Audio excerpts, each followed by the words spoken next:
Parfait. Comment vas-tu? Bah, écoute, la forme, hein, la patate. Trop bien. Toi, tu es situé où en France exactement? Moi, je suis à Nîmes. Ah top, donc dans le Ouais, sud. exact. Toi, tu où? Moi, je suis plutôt dans le nord, figure-toi. Je suis au-dessus de Paris, je suis dans l'Oise. Mmh. Je sais pas si tu as déjà fait un petit tour là-bas? Je crois il y a très longtemps quand j'étais gamin, Ouais. mais sinon non, je pense pas. Je pense pas avoir été là-bas. Moi, je suis un gars du Nord aussi. Oh! À la base, je suis, originaire de Tours. OK, et tu as déménagé, tu t'es installé du côté de Nîmes, il y a un certain temps déjà? Non, même pas, tu vois? C'est, à mes 18 ans, je suis parti sur Marseille. J'ai vécu 6 ans et là, ça Mmh. fait seulement que 3 ans maintenant que je crois que je suis sur Nîmes, ouais, 3 ans. Ah ouais, ouais, Ouais. top, et tu en as pensé quoi de Marseille? Parce que j'entends tout et son contraire sur Marseille. Bah, c'est une belle ville, tu vois? Mais, ça m'a gonflé. Ouais. Franchement, ça m'a saoulé. C'est trop d'incivilité, trop de bruit, trop de c'est une grosse Mmh. ville, hein. C'est une grosse ville Mmh. donc certes, il y a ces bons côtés, tu as la mer, tu as les montagnes, tu as les calanques, tu as quand Ouais, même des endroits qui sont excellent. vachement sympas et voilà, plein de bars et tout ça, c'est vraiment tu as tout, c'est accessible à tout. Tu peux avoir tout, accès au marché, à tout ce que tu veux. Mmh. Mais voilà, au bout d'un moment, les grosses villes, Et Nîmes, si je me trompe pas, c'était pas si loin de Avignon, en fait? ouais, c'est à Si, quand 3 même? quarts d'heure. Ah, 3/4 d'heure, ouais, quand même. Ouais. Ouais, ça va. C'est vrai que je suis jamais allé, c'est sympa? C'est sympa Nîmes, c'est une petite ville, très sympathique. J'aime beaucoup en plus l'influence romaine, Ouais. donc du coup ça m'a parlé et en fait j'ai choisi Nîmes à la suite d'un rêve. C'est pendant un rêve que j'ai Waouh. décidé en fait d'aller à Nîmes. Donc toujours écouter ses intuitions parce que quand tu écoutes tes intuitions, bah, il se passe des choses merveilleuses. Tout devient Et fluide. j'ai le droit d'être curieux et te demander, en quoi consistait ce rêve? Bah, en fait, c'est tout simple, genre, je devais rendre mon appart parce que le propriétaire sur Marseille m'avait dit que il m'a dit: «En fait, je vais t'envoyer une lettre. D'ici quelques mois, tu vas devoir partir parce que ma fille va faire ses études, elle va reprendre l'appartement» et en même temps, je travaillais dans un magasin bio, c'était entre 2 confinements, c'était après le premier confinement et pareil, la patronne n'arrêtait pas de me faire des enfin, c'était une grosse connasse, tu vois? Elle arrêtait pas de me mettre la pression, elle me dit: «Ouais, je veux pas te garder si ça continue et tout». Puis je lui ai dit: «Bah, écoutez, c'est vous la patronne, si vous voulez pas me garder, c'est votre choix, quoi». Ouais. Et en fait, il y avait ces 2 synchronicités qui disaient, en fait: «Bah, c'est le moment de partir». Donc dans tous les cas, je voulais plus rester sur Marseille parce que j'en avais marre Mmh mh. et je me posais la question, tu vois? Où est-ce que je vais aller? Où est-ce que je vais aller? Où est-ce que je vais aller?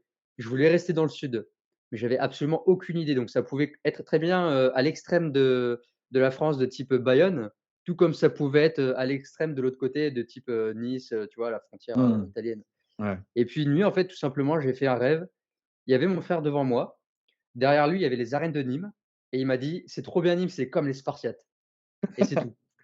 La Waouh! seule info que j'ai eue de la nuit, tu vois? Donc je me réveille, assez perplexe et je me réveille assez perplexe et je tape sur Google Images, Nîmes. Je vois les arènes, je vois la maison carrée, je vois qu'il y a plein de vieux monuments romains et tout et je sais pas, je me suis dit: «Bah, écoute, je vais aller habiter là-bas» C'est et ouf.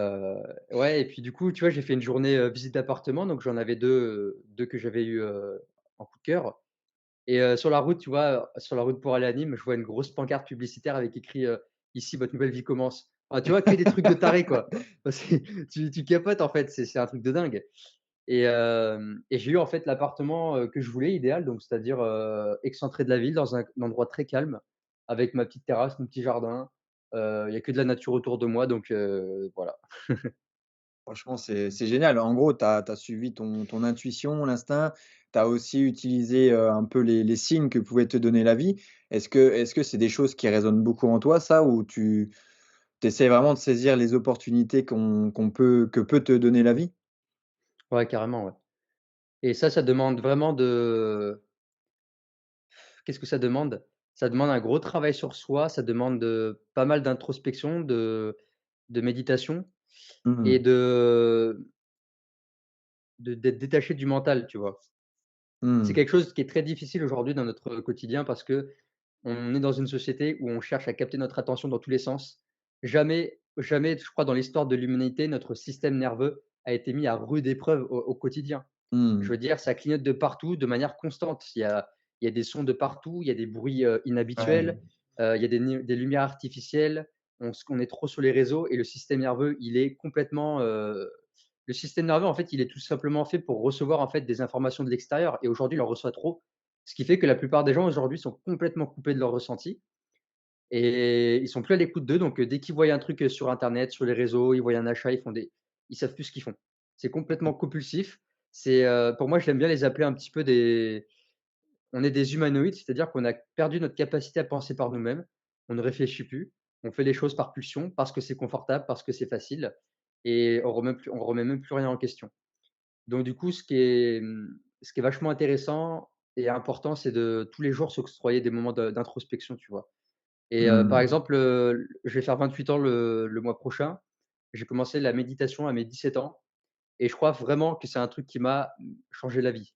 Sans la méditation, je ne sais pas, qui j'aurais été aujourd'hui, mais en tout cas, ça a été vraiment une grande aide dans ma vie. Ça m'a aidé énormément dans le développement de mon intuition, être à l'écoute de moi et hem et grâce à ça, en fait, une fois, en fait, que tu es ouvert, faut avoir aussi cette ouverture à la spiritualité, c'est-à-dire de se dire: «Il y a des choses qui nous dépassent. Il existe un monde invisible dont je ne comprends pas tout». Mais il suffit juste, en fait, d'avoir, la foi. Alors pas une foi religieuse dont on parle dans la Bible, mais c'est-à-dire de croire sans voir. Et quand tu as cette ouverture, que ce soit cette ouverture d'esprit, cette ouverture du cœur, il se passe des choses, la vie, elle t'envoie des signaux et si à force de les capter, tu les écoutes, tu les prends en compte, elle va, en fait, te guider, sur la vie de tous les jours. Parce que Mmh. si à chaque fois tu désires quelque chose, que la vie te met en place des synchronicités, des événements, des rencontres, mais toi qu'à chaque fois tu bâcles tout, comment on appelle ça? Tu t'auto-sabotes.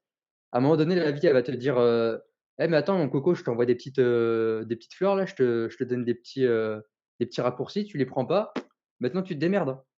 Et donc il y a plein de gens aujourd'hui qui sont dans ce truc-là ils sont tout seuls face à eux-mêmes, ils ont pas d'aide de personne parce qu'ils sont plus à l'écoute, ils sont complètement déconnectés, tu vois, de ce sixième sens, si je peux dire.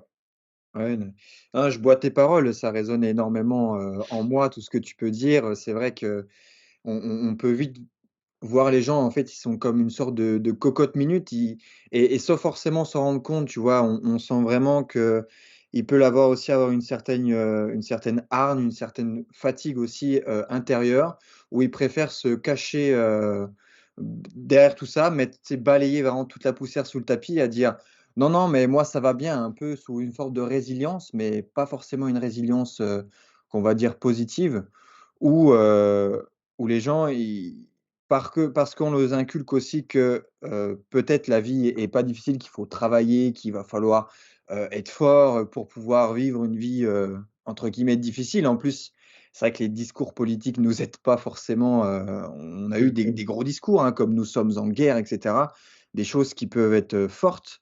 Hem, Bah, c'est vrai que c'est quelque chose que je peux ressentir chez les gens, c'est qu'ils vont toujours nous dire: «Ça va», avec un sourire, qui n'est pas réellement le leur, mais simplement pour être dans cette société un petit peu de paraître et de se dire, «Bah, ne vous inquiétez pas, pour moi ça va bien».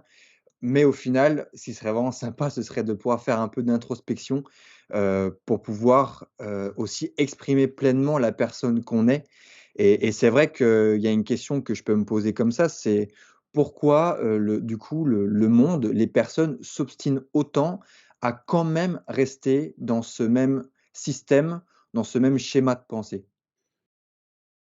Heu, D'ailleurs, c'est marrant, j'ai écrit un post ce matin que je vais bientôt, publier. En fait, les gens, je pense que c'est un peu comme dans Matrix. Mmh. Ouais, ouais. Pour ceux qui n'ont pas vu ce documentaire, allez le voir. Pour ceux qui l'ont pas vu, du coup, à un moment donné, il y a Morpheus qui propose à Neo 2 pilules, donc tu as la bleue, tu as la rouge. Ouais, ouais. Tu as la bleue, alors je confonds un petit peu, mais je crois que tu as la bleue, Pareil. en gros, tu restes endormi.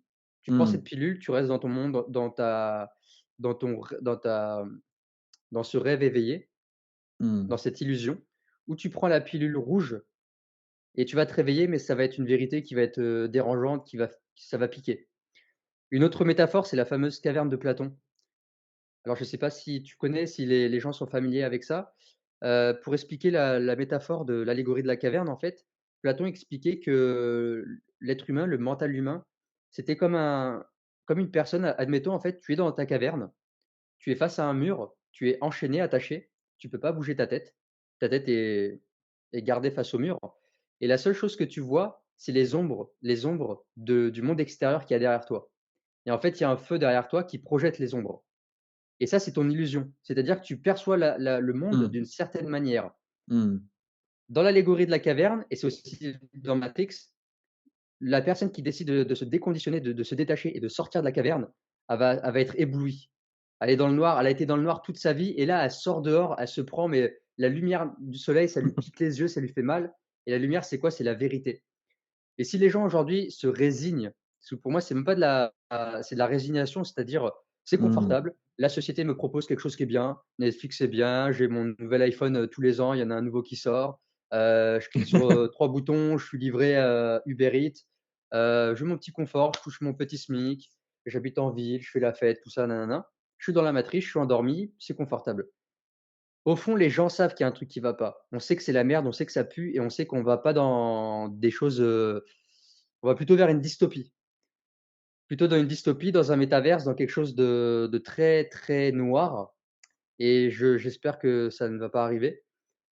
Mais en fait, les gens ont trop peur de se réveiller, ont trop peur de quitter ce confort, en fait. Pour moi, c'est juste une histoire de confort. Les gens, Mmh. l'homme, en fait, on les a tellement habitués à surtout la société, à dire: «Bah, écoutez les gars, on s'occupe de tout, on vous verse un salaire, on vous met, tout plein de petits divertissements, de petites distractions, réseaux sociaux, tout ça». Les gens, ils ont totalement perdu leur capacité à penser par eux-mêmes, leur capacité de se rebiffer. Tu vois? Maintenant, ils sont devenus dociles.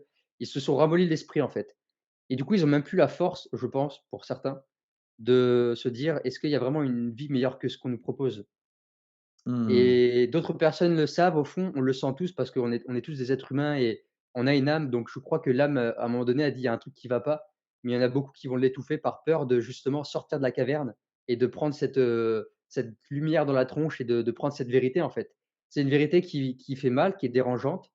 Ça implique de potentiellement quitter son confort pour toujours Mmh. et ça, les gens, en fait, ne sont pas prêts. Il y a plein de gens qui sont pas prêts à arrêter la cigarette, à arrêter, d'aller, faire la fête, d'aller arrêter, Netflix. Enfin, les gens, ils peuvent pas, ils sont trop addicts. C'est mort. Enfin, pour certains, c'est foutu, tu vois? Il leur faut un gros réveil, un gros choc pour les secouer, mais sinon la plupart, ils vont rester endormis. Est-ce que pour toi, ça s'explique aussi, de manière physiologique, neurophysiologique? Ces comportements-là, des êtres, enfin des personnes justement qui s'ancrent un peu trop, on va dire ça comme ça, qui sont droguées par, les mauvais côtés du système actuel?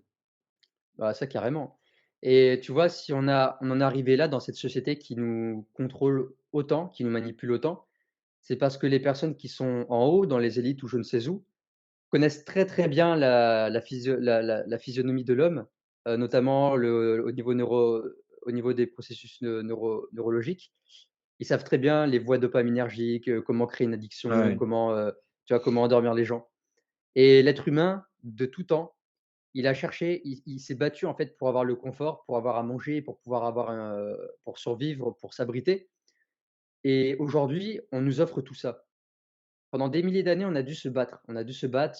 Le confort avant, c'était être, dans une grotte avec un petit feu et puis un morceau de viande et il y avait la famille autour et putain, on était bien là. On est à l'abri, on est bien, on est dans le confort et avec l'avènement de l'agriculture, qu'est-ce qu'on a fait? On a quitté le côté nomade, on s'est installé dans des cultures, on s'est mis à cultiver, par exemple, que le blé. Donc on a Mmh. commencé, par exemple, à avoir de la malnutrition et cetera, à manquer de nutriments. Au profit du confort. C'est-à-dire qu'avant, par exemple, les chasseurs-cueilleurs, ils avaient peu d'insécurité, ils savaient pas trop ce qu'ils allaient manger, ils cherchaient un petit peu, voilà, on marchait dans la forêt, on cherchait ce qu'on trouvait, on mangeait ce qu'on trouvait et ensuite on a préféré, en fait, quitter ce mode-là, c'est-à-dire, mettre un petit peu notre santé de côté au profit d'un confort. Donc on a créé l'agriculture, donc il y a eu l'avènement de l'agriculture, puis après on a commencé à créer des villages, à créer des maisons, à créer des armées et cetera et on a toujours cherché ce truc de sécurité et je crois qu'aujourd'hui, on est arrivé à un point où c'est carrément c'est devenu en fait trop, en fait. Là, le confort et la sécurité, c'est devenu trop. Ça veut dire que ça ramollit les gens et je crois d'ailleurs que tu fais partie de l'école de Pierre Dufraisse Oui, c'est ça, oui. et Pierre Dufraisse, il dit souvent une phrase, c'est que les temps difficiles créent des Mmh. gens forts et les temps faciles créent des gens faibles et Oui. là, on est exactement dans cette période, c'est-à-dire qu'on a tellement trop de confort que du coup, on est tellement sursollicité comme je le disais au début, notamment le système nerveux, qu'en fait, on reçoit trop de dopamine et que du coup, en fait, on a besoin de ce shot. Donc qu'est-ce Ouais, qu'on ouais, va ouais. faire? On va chercher de la nourriture facile, du gras, du sucre. On va continuer le énième, épisode, alors qu'il est 2 heures du matin sur Netflix. On va scroller les réseaux. Aujourd'hui, le temps d'attention d'un enfant, c'est 8 secondes. Mmh mh. Parce que et en fait, si tu regardes un petit peu comment fonctionnent les réseaux sociaux, tu te rends compte que tout est fait, tu vois, c'est que des petites vidéos très, très courtes qui sont cutées et en fait, Mmh. la personne, elle regarde et au bout d'un moment, elle décroche et il faut qu'elle passe, Ensuite, ouais. à la suite, tu vois? Et aujourd'hui, on est dans un truc où on a complètement détruit le cerveau humain et c'est volontaire, moi, j'en suis sûr. Alors il y en a, ils vont dire: «Ouais, tu es complotiste, tout ça». Vous pensez ce que vous voulez, c'est votre croyance. Moi, je Bien suis sûr. persuadé qu'on a tout fait, en fait, pour complètement détruire les réseaux neuronaux des personnes, pour les affaiblir, pour les rendre dociles, pour les empêcher de penser par eux-mêmes. Tout ça pour nous garder dans la matrice et pour que l'on fonctionne, en fait, comme des robots pour le profit de lobbies, de classes de l'élite et au final d'un petit pourcentage de la population qui détiennent une grande part des richesses et qui détiennent aussi une grande part du contrôle. Donc en fait, nous, on est finalement que du pur bétail. On est du bétail qui faisons tourner un système pour, le profit de seulement quelques personnes. Des intérêts financiers, de pouvoir et politiques. Et est-ce que tu penses que la lumière, on peut dire l'espoir, pour toi, va un jour renaître et qu'on va réussir à déjouer un petit peu peut-être ce futur qu'on pourrait s'imaginer avec la métaverse, avec, la surtechnologie, la high technologie, avec toute cette, dimension-là? Bah, écoute, alors moi je suis pas un religieux, un croyant, un chrétien, tout ce que tu veux, mais j'aime beaucoup, lire la Bible. J'aime beaucoup lire, les textes anciens, les enseignements de Jésus et cetera et quand Mmh. tu regardes un petit peu ça peut être n'importe quel autre, texte sacré, on parle toujours de lumière, on parle toujours du Dieu et de Satan, tu vois? Des entités, des opposés et au final, ce qui se passe, même dans les films qu'on crée, hein, parce qu'aujourd'hui, tous les films que l'on crée, c'est ni plus ni moins qu'une projection de l'envie qu'a l'être humain et on remarque en fait que c'est toujours la lumière qui prend le dessus sur le ténèbre et c'est ce qui est marqué dans les textes sacrés, c'est ce qu'il y a dans les films, dans les créations artistiques qu'on fait et je crois en tout cas, par exemple, si tu prends la métaphore, tu es dans une pièce totalement sombre, tu craques Mmh. juste une petite allumette, juste une petite flamme, tu vois tout. Ouais, ouais, Donc ouais. c'est pour te dire, en fait, la puissance La juste puissance. d'une petite lumière, en fait et je crois pas, même si on y va droit devant, je sais pas comment ça va se passer, je suis pas un Devin. devin, un prophète ou quoi, mais en fait, ce que je vois actuellement, c'est qu'il y a 2 extrêmes qui sont en train de se créer.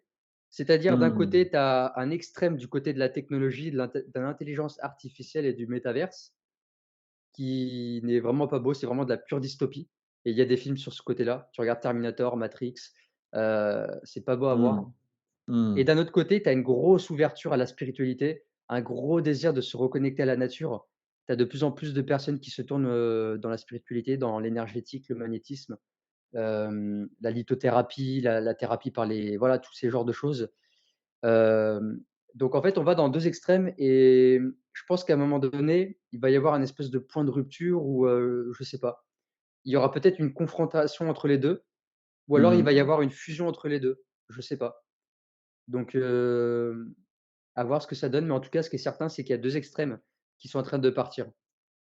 Ouais, ça me fait penser à un film que j'ai vu il y a pas longtemps, je pense que tu as dû le voir aussi, Avatar 2, où, bon, c'est sûr que ça confronte pas, forcément, hein, même si ça représente un peu la même chose, mais les 2 mêmes espèces parce que c'est pas l'humain contre l'humain, c'est plutôt, planétaire. Même si tu te rends compte qu'au final, il y a des humains qui arrivent maintenant à s'incarner en avatar et cetera. Mais, c'est vrai que tu as ce côté où, les humains très technologie, très dans l'ego, très dans la recherche, la supériorité, nous montre un petit peu le mauvais revers de décor que pourrait avoir au final l'humanité. Je pense que c'est Mmh réellement mh. un message que veut faire passer le réalisateur de ce film.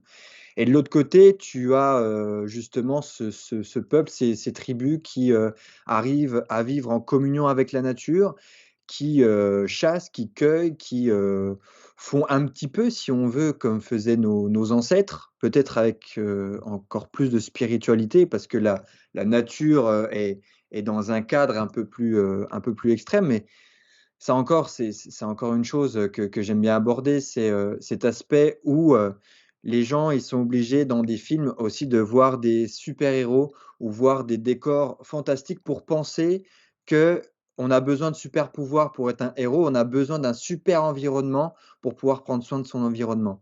Mais au Mmh mh. final, on se rend pas compte déjà de ce qu'on a nous en notre possession, que notre espèce humaine, que nous, on est capable de pouvoir, changer les choses, qu'on a cette capacité de créer, de faire de la musique, de danser, de communiquer, de pouvoir échanger, de pouvoir faire, limite, tu vois, l'espèce humaine, c'est l'une des seules espèces qui est capable de rentrer, heu comment dire? En communication avec toutes les autres espèces vivantes de la Terre.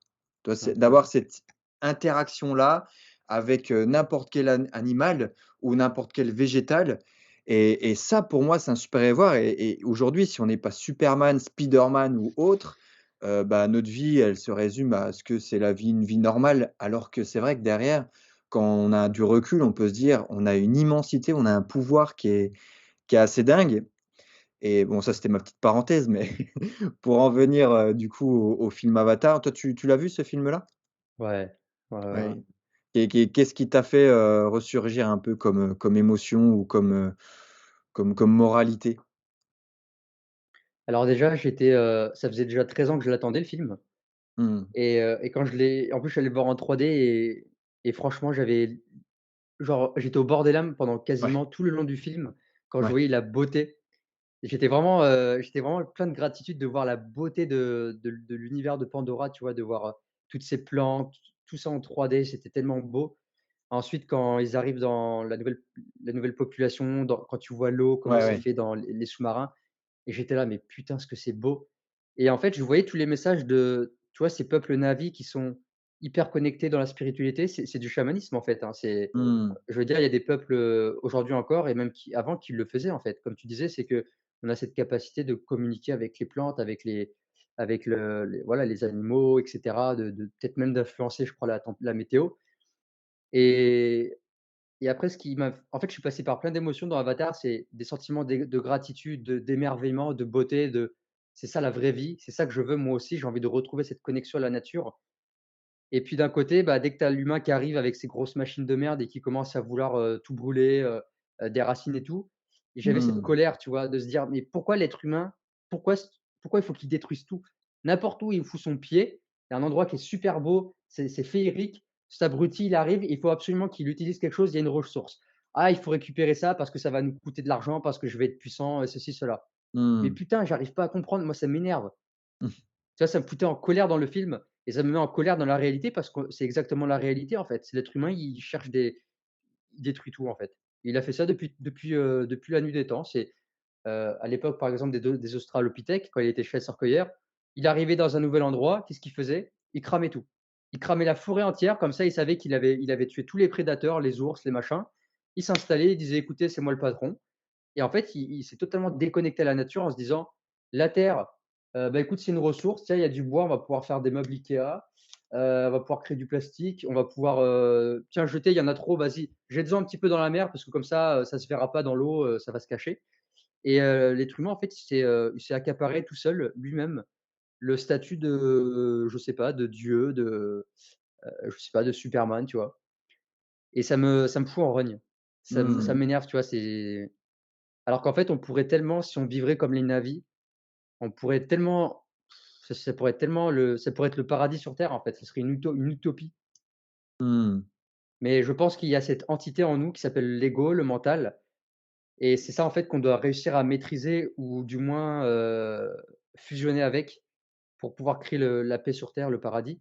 Parce que je crois qu'en fait, c'est un petit peu ça tu vois, quand on parle des entités, enfin des opposés en fait dans les religions par exemple, tu as les ténèbres, tu as la lumière, tu as Satan, tu Mmh. as Dieu.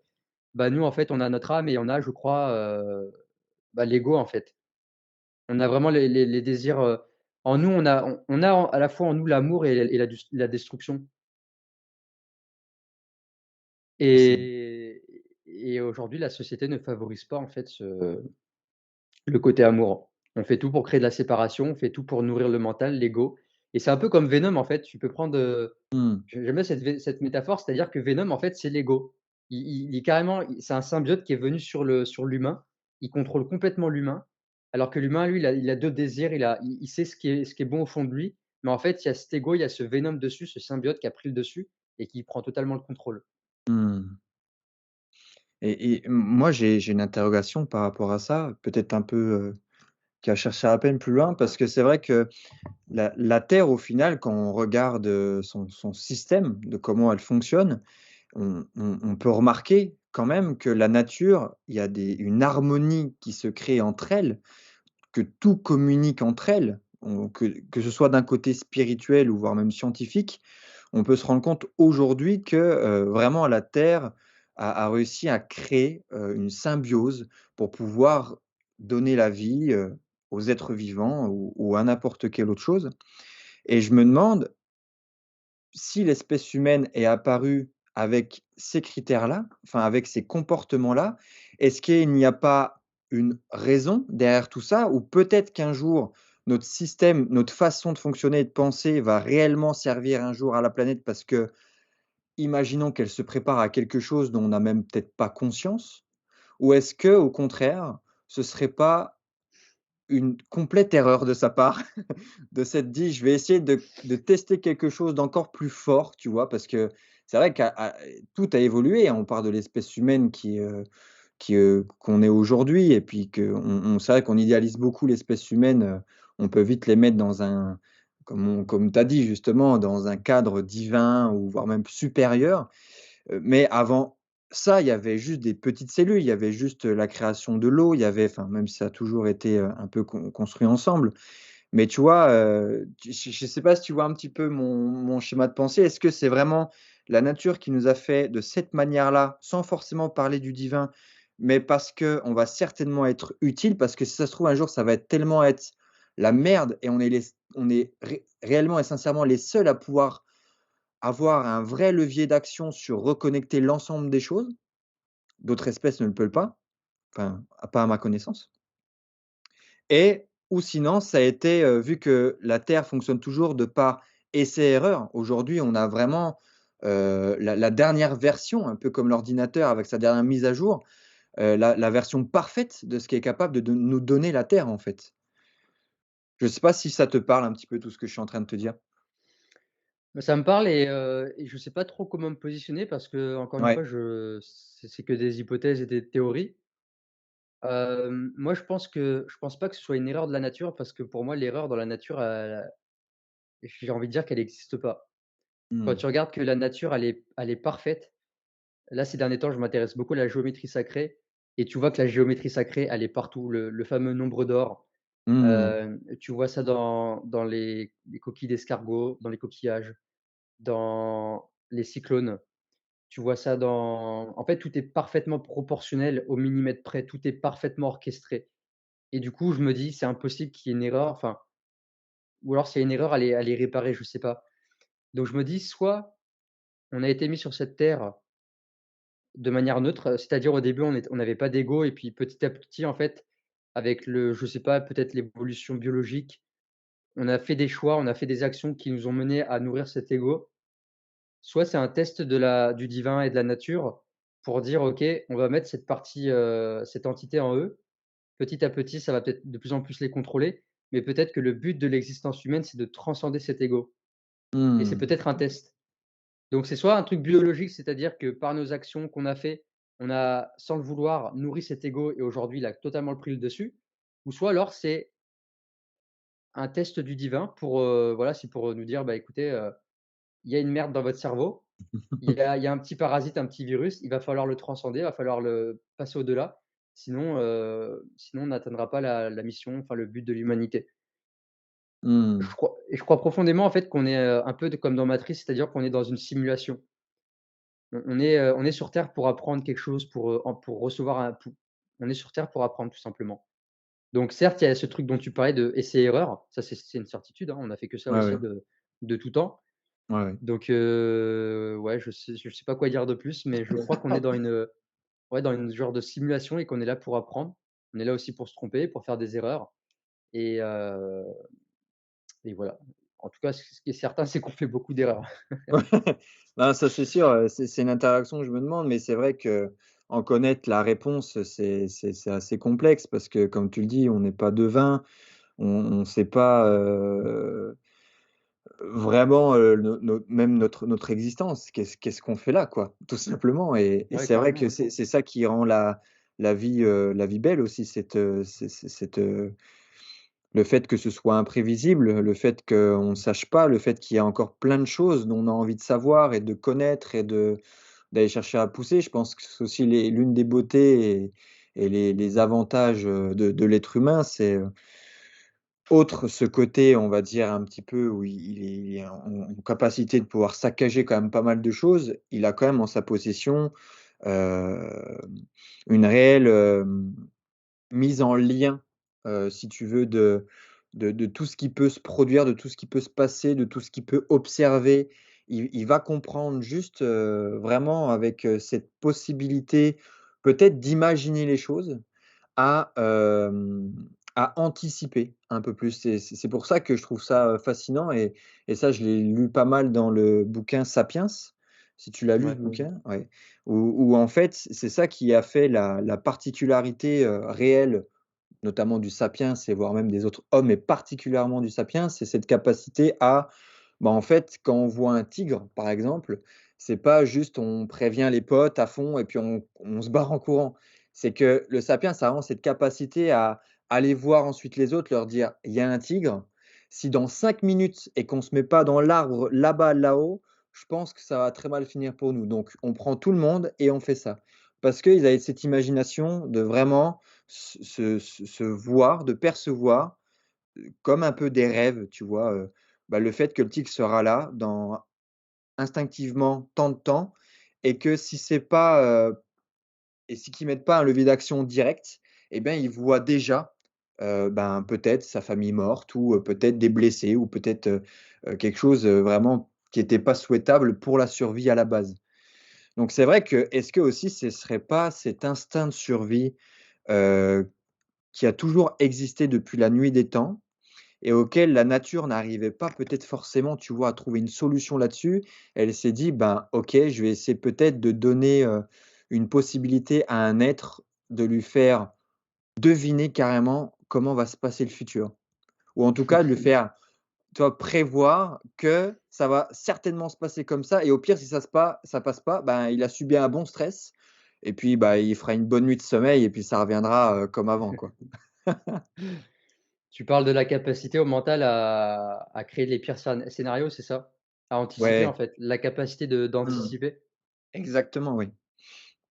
Bah, c'est vrai que c'est un truc qui nous a été donné, c'est quand même un vrai cadeau parce que grâce à ça, je pense on est là encore aujourd'hui, contrairement à d'autres espèces qui peut-être n'avaient pas cette capacité d'anticiper. Quoique certains animaux, une fois qu'ils ont Oui, fait une connerie, ils ont ce truc, mmh, cette mémoire et ils vont pas recommencer la connerie, bien sûr, bien sûr. mais c'est sûr qu'aujourd'hui, en fait, ça a joué contre nous. Ouais. Avant, ça nous avait servi, aujourd'hui, ça a joué contre nous. C'est-à-dire que la Mmh. personne, elle est en train de s'imaginer: «Ah putain, vivement le week-end, parce que ce week-end, je vais pouvoir poser mon gros cul sur le canapé, je vais me regarder, toute la 5e saison de je sais pas quoi. Je vais faire Uber Eats. Ah tiens, je vais m'acheter ça sur Uber Eats, je vais me régaler» et en fait, il y a anticipation, donc gros pic de dopamine et en fait, on est en train Ouais, ouais. d'anticiper les plaisirs. Alors avant, à la base, c'était, anticiper, un petit peu la survie. Donc je pense que ce processus, en fait, il a son utilité et la nature nous l'a donné à bon escient parce qu'elle nous s'est dit, bah, elle s'est dit: «C'est un excellent outil de survie qui va permettre à l'humain d'évoluer» et en fait, aujourd'hui, bah, j'ai l'impression, en fait, qu'on a utilisé, toutes les capacités qu'on a aujourd'hui, on les a retournées contre nous, en fait. Ça joue Mmh. contre nous. Donc c'est pas quelque chose de mauvais en soi, tu vois, ce processus d'anticipation, de prévoir, Mais c'est qu'aujourd'hui, en plus de ça, tu vois, on est dans une société où, on est en stress chronique. Les gens Mmh. sont constamment apeurés et du Mmh. coup, en fait, il y a plus de tigre. Le tigre, il est dans leur tête et ils s'imaginent un faux tigre dans un futur potentiel et on est l'être humain, on est le seul, être vivant. Je suis certain qu'on est le seul. On peut être assis tout seul dans son canapé, chez soi, dans son confort, alors qu'on a absolument tout le confort, toute la sécurité qu'on a et on est capable de stresser en pensant à un événement futur qui n'existe pas et Mmh. qui ne probablement ne se produira jamais Mmh. et ça, c'est un truc qui crée aujourd'hui énormément de stress chronique parce qu'aujourd'hui, on fait tout pour que les gens soient Ouais. surproductifs, tout le temps dans la voilà, aujourd'hui, on est vachement dans la peur, il y a des guerres, il y a des virus, il y a, la crise économique, tout ça. Donc les gens, ils sont en train de se projeter dans un futur très angoissant, qui Mmh. crée dans le moment présent énormément de processus dans le corps, donc beaucoup de cortisol, beaucoup de pensées qui ruminent, des désordres métaboliques et du coup, en fait, ça nous dérègle, ça nous perturbe, ça nous empêche de bien dormir. Du coup, on a besoin de plus de caféine ou plus de sucre pour tenir, pour Mmh. lutter contre le stress. On va tomber dans des drogues pour tenir le coup, on va boire, on va s'oublier, en fait, on va s'oublier dans le divertissement et Mmh. c'est un magnifique cercle vicieux, c'est-à-dire qu'on fait tout pour nous stresser, tu vois? Pour créer un futur incertain. Du coup, nous, on va se plonger, en fait, dans tout ce que la société a créé, tout ce qui est artifice pour nous faire oublier et ce Mmh. truc-là, en fait, va faire qu'on va s'enfoncer encore dedans, en fait. Ça va nous affaiblir et je crois que toute personne toi, tu connais très bien le processus de l'hormèse et tout ça, tu es dans la bonne école, mais toute personne qui travaille pas ce processus hormétique de Mmh. renforcement, elle s'encroute, en fait, elle s'affaiblit et du coup, le moindre petit stress demain extérieur ou quoi, le truc imprévu, la personne, elle s'effondre Mmh. et aujourd'hui, l'être humain, comme je le disais, en fait, il est devenu totalement amorphe dans le confort. Il a perdu cette capacité de renforcement et c'est quelque chose qui est primordial à maintenir, en fait. Il faut vraiment qu'on maintienne ce truc et un peu le mental comme un cheval sur lequel on serait dessus. Tu vois, le cheval, il avance et puis, il est sur son chemin et d'un coup, il veut tourner parce qu'il veut manger la feuille et en fait, à chaque fois, il faut le ramener: «Non, tu restes là» et là, il voit une jument et il faut le ramener et le mental, c'est ça. C'est-à-dire: «Ah, demain, qu'est-ce qui va se passer? Tais-toi». Demain, ça n'existe pas. Tout ce que tu dis, c'est de la merde. Tu es pas devin, tu nous, on se prend vraiment pour des dieux, c'est-à-dire on se fait des prophéties on appelle ça des prophéties autodestructrices, c'est-à-dire, moi je suis prophète et je m'affirme que demain, je vais foirer mon entretien, il va avoir un accident et nin et j'en suis sûr. Tu vois? On s'est proclamé, prophète et en fait on s'autodétruit avec le processus mentaux Mmh. et au final, au lieu d'être, des êtres super intelligents, j'ai l'impression qu'on est en train de devenir un peu stupide, quoi.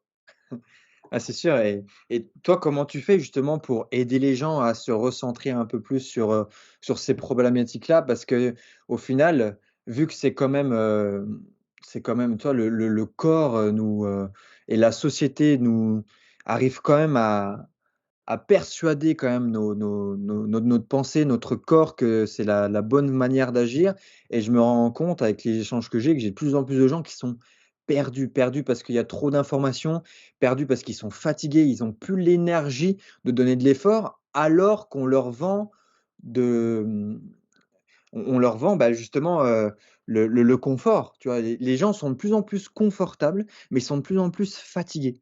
Toi, ça, c'est quelque chose qui est quand même assez dingue comme constat de voir ça et toi, quel levier d'action, qu'est-ce que tu proposes justement aux gens pour les aider à retrouver cette vitalité?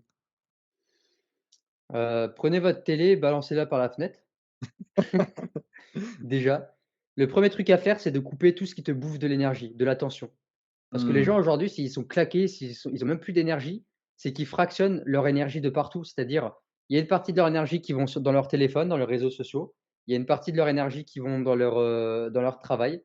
Une autre partie qui vont dans les problèmes de facture. Une autre partie qui vont dans: «Qu'est-ce que j'ai à faire demain?» et Mmh. au final, on a plus d'énergie pour l'essentiel.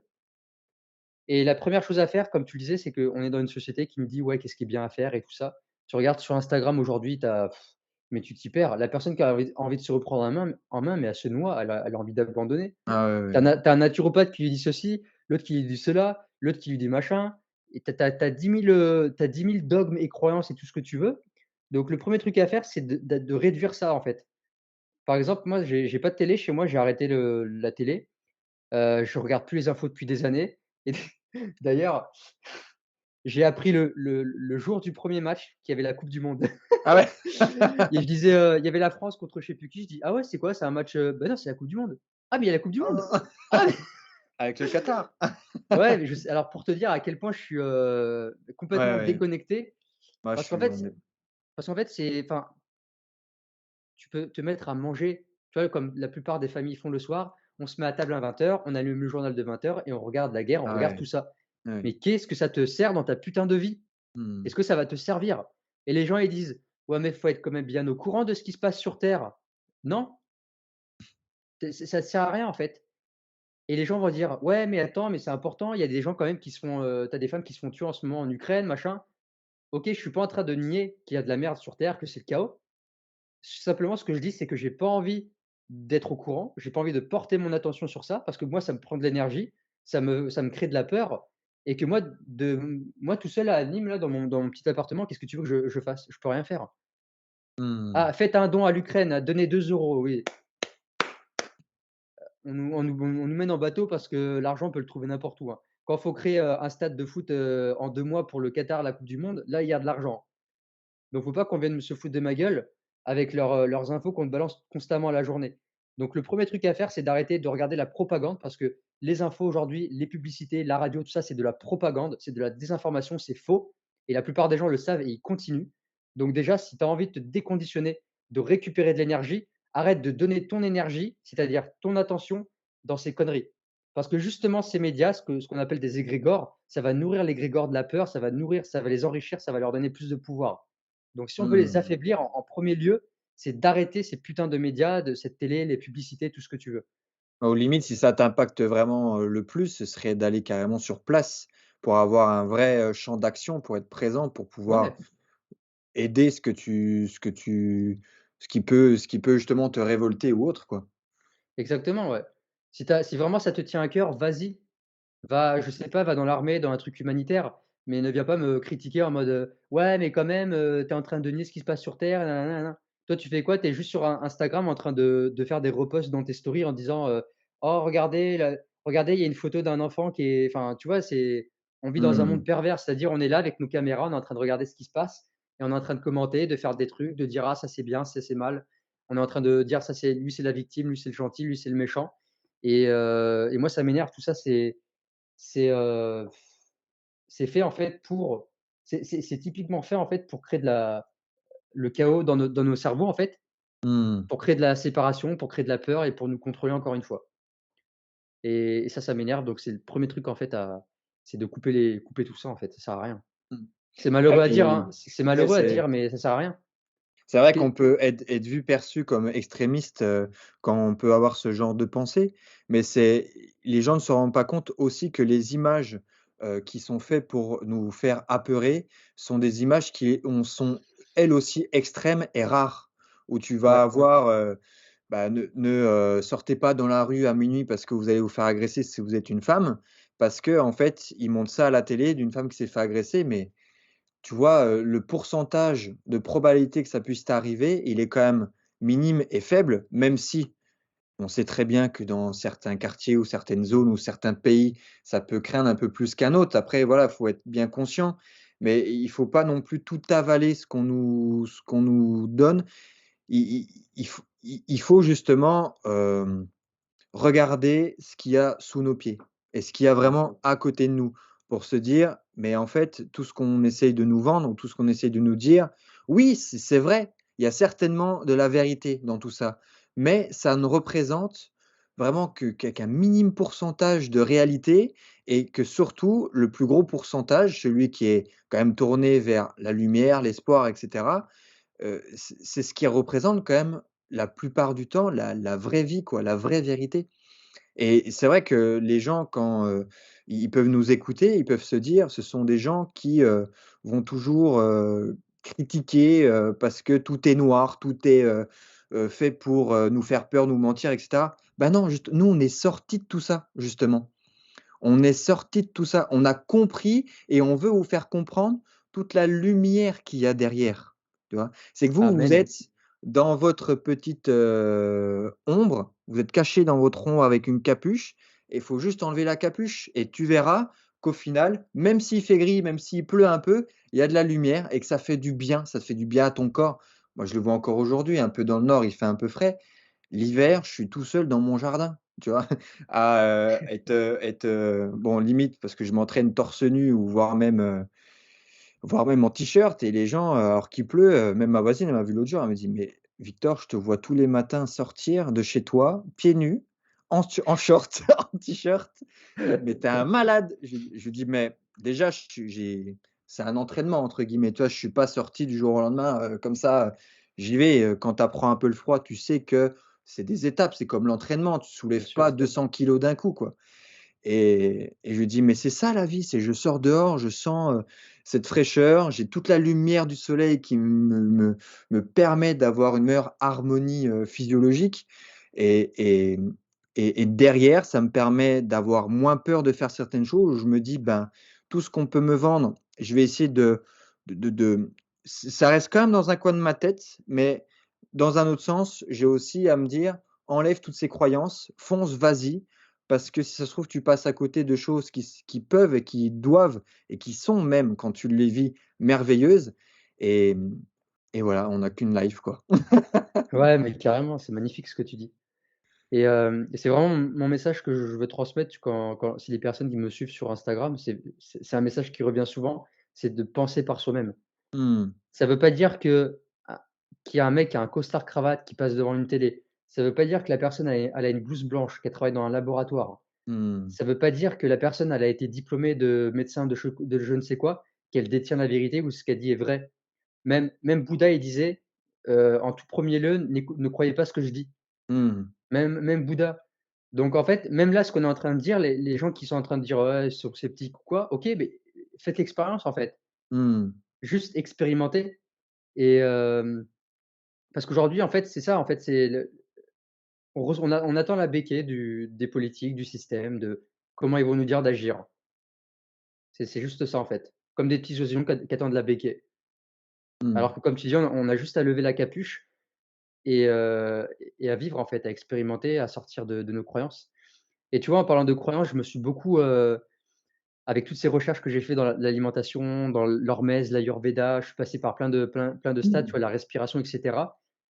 Même dans ces trucs-là qui sont très sains pour le corps, pour l'esprit, je me suis enfermé dans des croyances. J'ai commencé à Ouais, devenir ouais. extrême. Ouais, ouais. Je me suis épuisé dans l'hormèse parce qu'avant je croyais que c'était bien de se lever à 5 heures du matin, de faire une douche glacée, de faire une Wim Hof, de faire un jeûne intermittent en même temps. Enfin, tu vois? Je suis parti dans un extrême parce que j'étais comme Bien ça en sûr. mode: «Ça, c'est la vérité, ça, c'est la vérité» Ouais, et à un moment donné, ouais. tu te casses la gueule. Après, je suis parti un peu dans la spiritualité, j'ai été aussi dans les extrêmes. Dans l'ayurveda, je suis parti dans les extrêmes, à vouloir faire trop attention à avoir les bonnes combinaisons alimentaires parce que c'est ayurvédique ou pas, à faire attention à bien digérer, à manger que quand j'ai bien faim. Résultat, j'ai perdu 10 kilos, je suis devenu quasiment, en état de maigreur, j'avais constamment froid. Enfin, au final, en fait, tout est comme tu dis, en fait, tout est croyance aussi.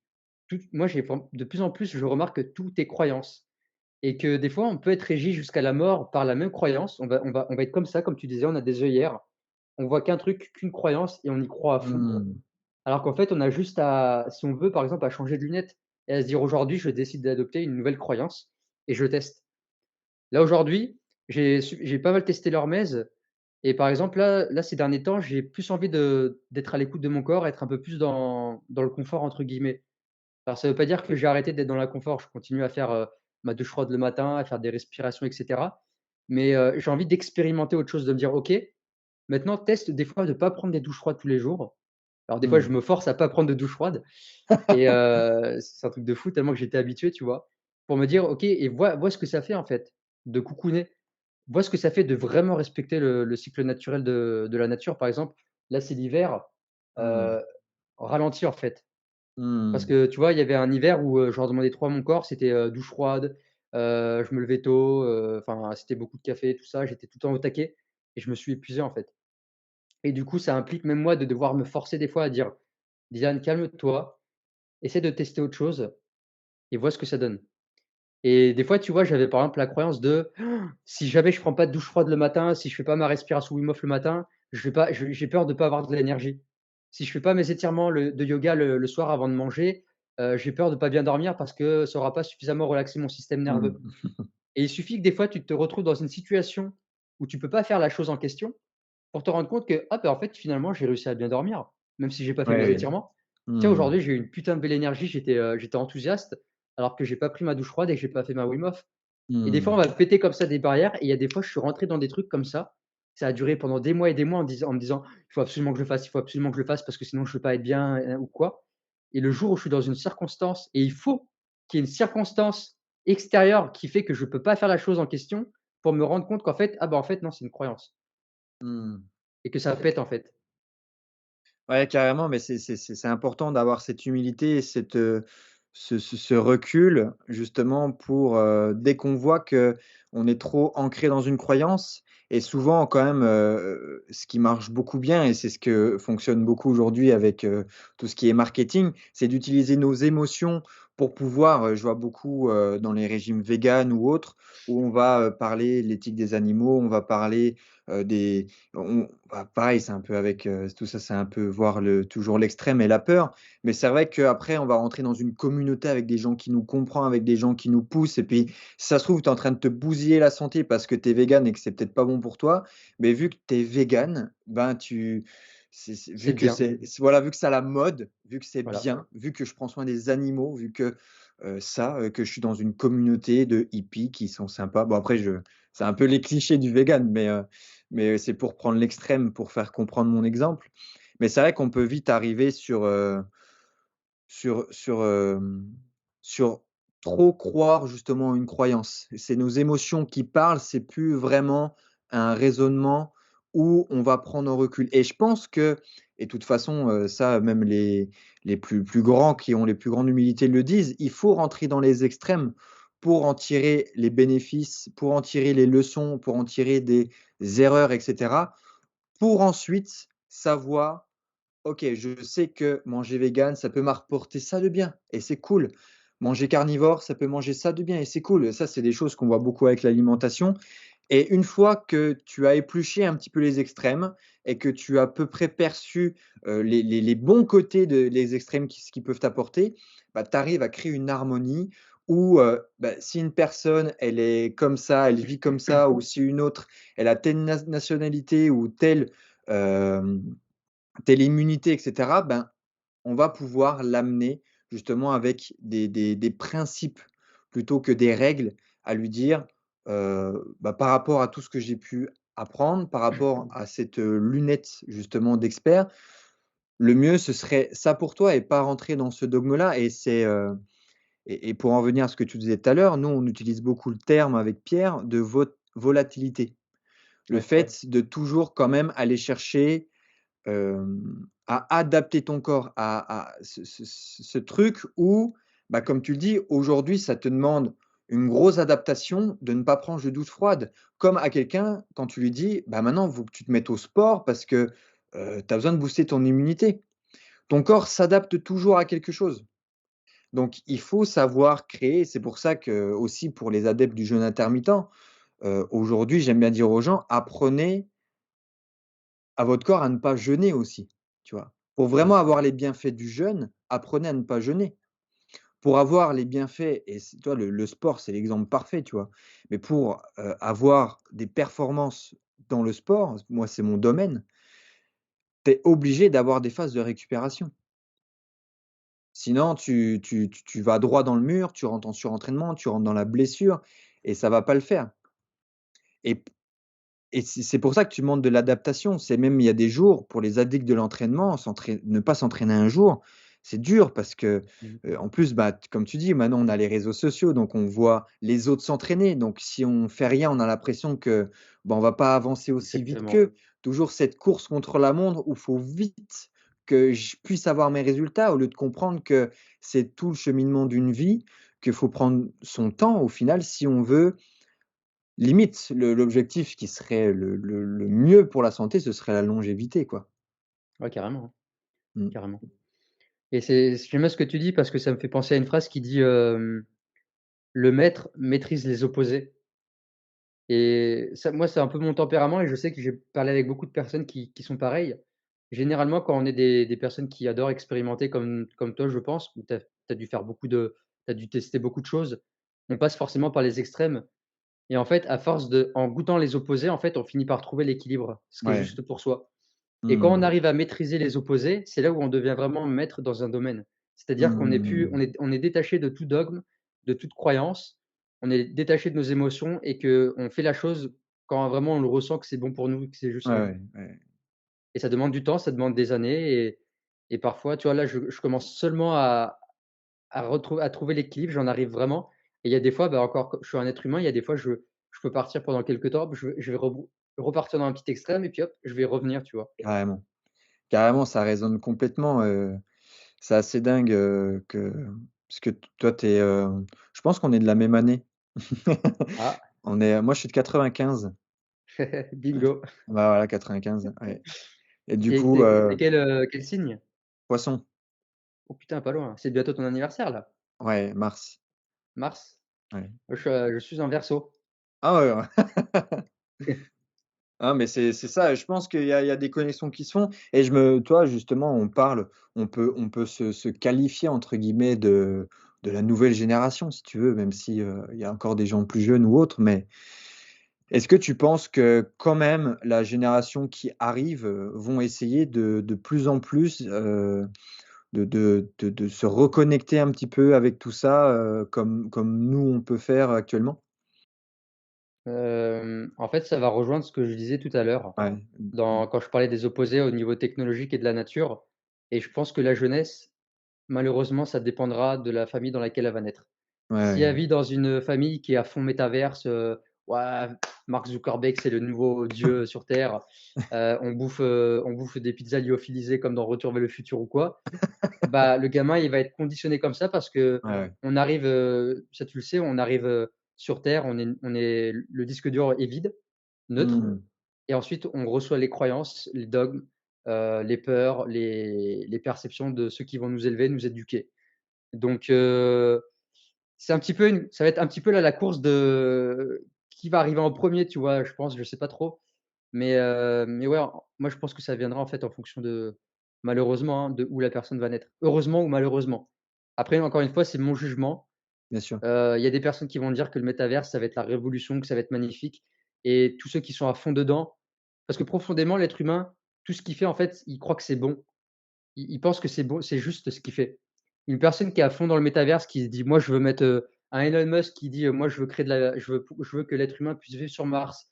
Je veux mettre des implants dans l'esprit des gens pour», je sais pas c'est quoi le but.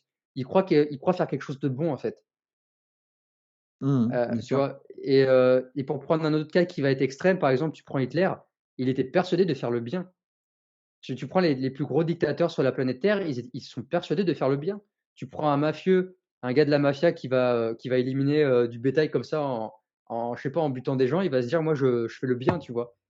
Donc profondément, l'être humain, il croit enfin, il est bon parce qu'il croit faire le bien, mais à l'échelle de l'humanité, des fois, on peut se rendre compte que quand il est vraiment encore une fois, dans une croyance, dans un dogme, ça peut faire des dégâts, en fait. Mmh. Ça peut faire des dégâts ou ça peut créer des choses merveilleuses comme de l'art, de la belle Ouais, musique, de bien sûr l'harmonie et des choses comme ça, en fait. et du coup, qu'est-ce qu'il faudrait faire? Il faudrait qu'on organise une réunion, planétaire où on se met d'accord sur un truc. Ah mais c'est ouais.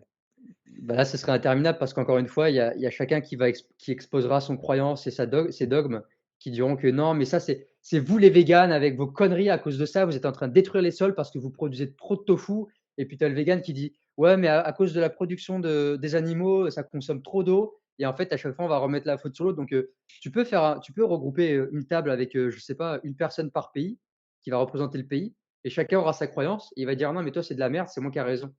Et tu regardes un débat politique aujourd'hui, Ouais. c'est quoi? C'est 2 chiens qui aboient et au final, personne n'a écouté l'autre.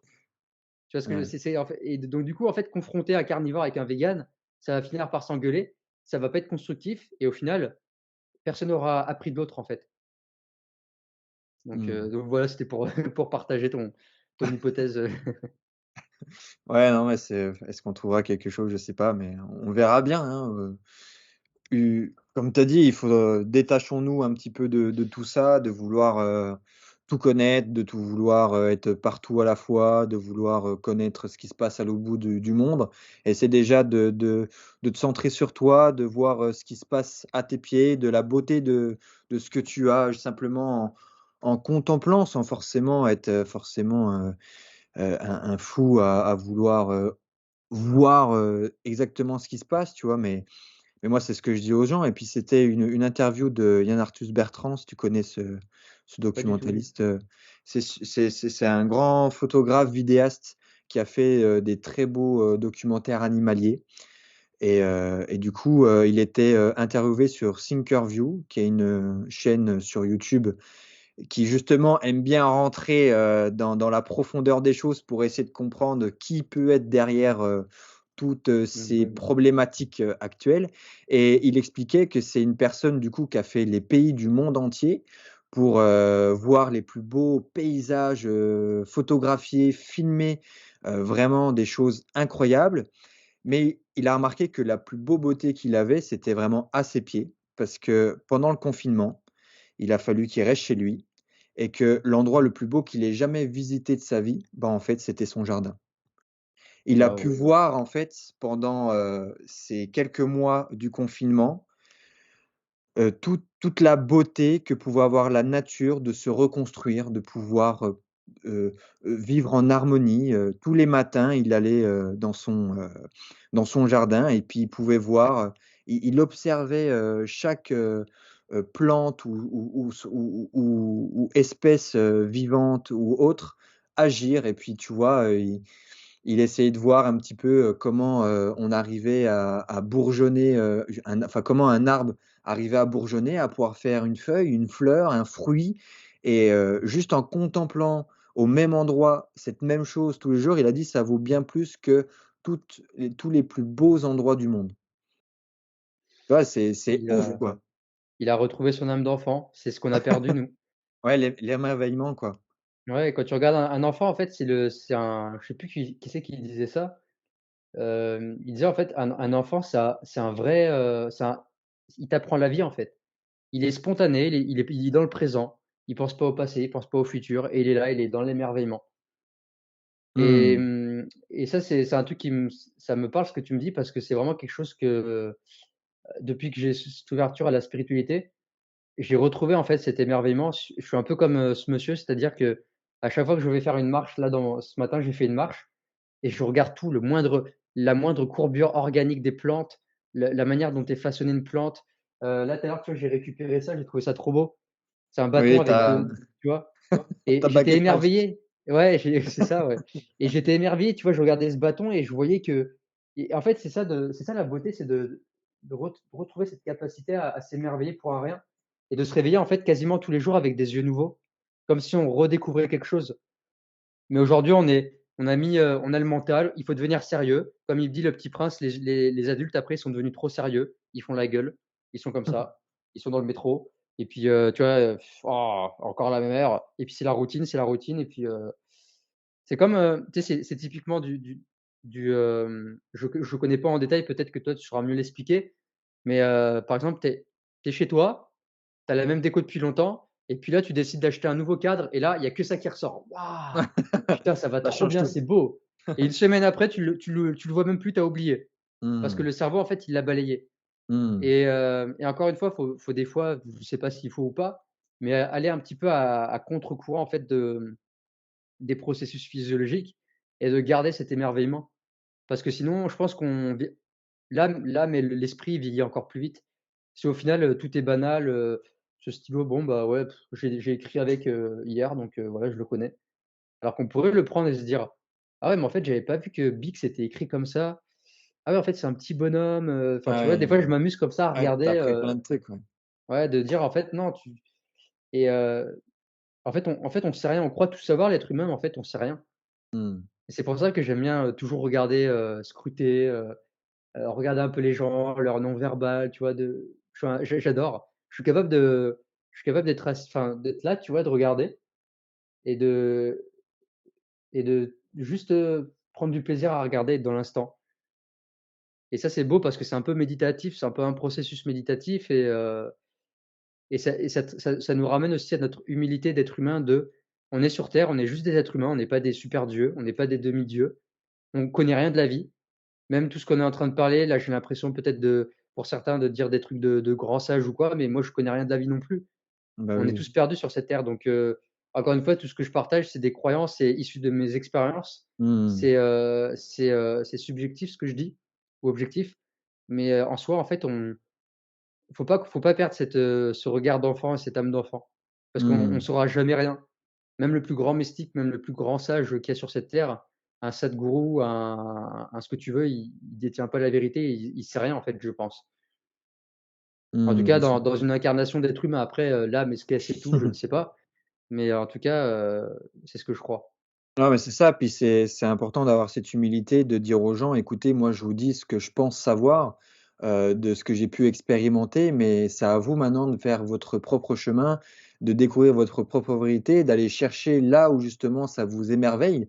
Nous, peut-être aujourd'hui, c'est la nature, le corps humain, la science, enfin après, on est peut-être un peu curieux trop de tout, mais c'est vrai Ouais, c'est vrai. que c'est tu as envie de redonner ce goût-là à la vie des gens, de justement éveiller votre curiosité pour pouvoir, trouver un sens et puis pour pouvoir, hem, bah, justement, peut-être pas trouver un pourquoi parce que c'est vrai qu'aujourd'hui le pourquoi des ce serait aussi si tu me diras, c'est peut-être un peu de développement personnel et puis ça Mmh pourrait mh. t'aider réellement. Comment je peux dire ça? Mais non, mais tout simplement retrouver, goût à la vie, cette curiosité qui va t'amener à te reconnecter à toi, à reprendre conscience de tes émotions et puis voilà. Ouais, c'est ça, ouais. Mmh. C'est un Et petit peu vrai. toi, j'ai vu que tu utilisais des BD pour pouvoir, interagir avec ta communauté, on peut dire ça comme ça? Ouais. Et pourquoi, les BD? Qu'est-ce qui, t'inspire, via ce dessin, via cet art au final? Et est-ce que toi aussi tu accordes de l'importance à tout ce qui peut être artistique? C'est un peu l'histoire de ma vie parce que depuis tout petit, aussi longtemps que je m'en rappelle, j'ai toujours dessiné, en fait. De base, je suis quelqu'un qui a toujours été introverti. Mmh mh. Je sortais pas dehors quand j'étais gamin, j'étais toujours enfermé dans ma chambre. Je m'amusais, Mmh. je passais mon temps à faire que des dessins. Je dessinais les dieux égyptiens, je dessinais le squelette du corps humain et j'écrivais le nom de tous les os. Waouh! Je dessinais les organes. J'avais un microscope où je m'amusais à regarder les pelures d'oignons, les pelures de fleurs. Je capturais des grosses araignées que je faisais en vivarium. Je les domestiquais et puis après, ça m'arrivait des fois, j'avoue, d'arracher une patte pour la regarder au microscope ou de la disséquer, tu vois? J'ai toujours été un chercheur depuis tout gamin, tu vois? J'étais enfermé chez moi, j'avais un squelette grandeur nature, tu sais, où tu achètes, aujourd'hui pour, 99 centimes chez votre Ouais. marchand de journaux, vous avez la clavicule. Au bout de 3 mois, ma mère, elle avait payé 300 € le squelette, enfin, tu vois?